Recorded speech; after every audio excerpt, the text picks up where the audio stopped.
সেদিন সেদিন রাতে রাত দখলের যখন মানুষ শত শত মানুষ ভারতবর্ষের কোনার কোনার মানুষ বলে দিচ্ছিল যে উই ওয়ান্ট জাস্টিস, সেদিনকে বারবার মাননীয়াকে বুঝিয়ে দিয়েছিল যে আপনি ভুল করছেন।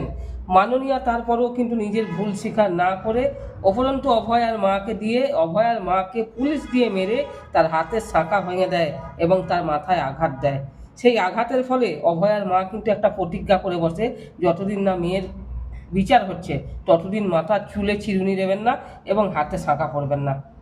আজকের মুখ্যমন্ত্রী কালো কোট পরে যে মানে হাইকোর্টের কাছে গেছেন, কলকাতা হাইকোর্টে, সেদিন কোথায় ছিল আপনার কালো কোটটা? যেদিনকে বাংলার মেয়ের একটা বিচার করার জন্য আপনার কালো কোটটা বেরোয়নি। আপনি জানতেন আপনি একজন উকিল, পশ্চিমবঙ্গের মানুষ যদি সেদিন জানতো যে আপনি একজন উকিল, তাহলে কেসটা কাউকে দিত না, শুধুমাত্র আপনাকেই দিত। কারণ আপনি এই বিচারটাকে ধামাচাপা যেভাবে দিয়েছেন, যে বিনীত গোয়েলের নামে বারবার অভয়ার মা বাবা বলছে যে একটা মোটা টাকার বান্ডিল একটা কোণের মধ্যে নিয়ে গিয়ে আমার হাতে ধরাতে চেয়েছিল। কেন ধরাতে চেয়েছিল টাকাটা? কিসের জন্য? কাদেরকে বাঁচানোর জন্য হলো সেদিনকে টাকাটা আপনার ওই অভয়ার বাবাকে দিয়ে পাঠিয়েছিলেন? আর কেনই বা পুলিশকে সেদিনকে বলে দেওয়া হলো যে হ্যাঁ অভয়ার বাবাকে টাকা দিন? কিসের এত ভয়? যদি ধনঞ্জয়ের ফাঁসি হতে পারে, অভয়ার দোষীদের ফাঁসি হবে না কেন? নতুন মুখ্যমন্ত্রী ক্যাপ্টেন শুভেন্দু অধিকারী এসেই রাজ্যের একের পর এক ভান্ডারা খুলছে এবং সেই ভান্ডারার মধ্যে অনেক কিছু আছে, গরিবের সহায়তা থেকে নিয়ে এবং যারা দুর্নীতি করেছে তাদের খাতা খুলছে। প্রথম রাউন্ডেই দেখা গেল অন্নপূর্ণা ভান্ডার 3,000 টাকা শুরু করে দিচ্ছেন। দ্বিতীয় রাউন্ডে দেখা গেল ডিম ভাতের নামে যে এতদিন 5 টাকার ক্যান্টিন চালাতেন, সেই ডিম ভাতটা মাছ ভাতে দিয়ে দিল।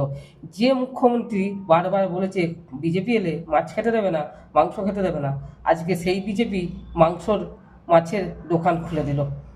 এবং এবং এবং তার সাথে যেভাবে অন্নপূর্ণা ভাণ্ডার তো হলোই, গরিবের এ দুটো হলো, কিন্তু অভয়ার নামে বিচার যেটা খাতা খোলার দরকার ছিল, সেই 3টে পুলিশ অফিসার যারা একে একে 2 এবং 2 একে 3 হয়েছে, সেই 3জনকে কিন্তু সাসপেন্ড করালো।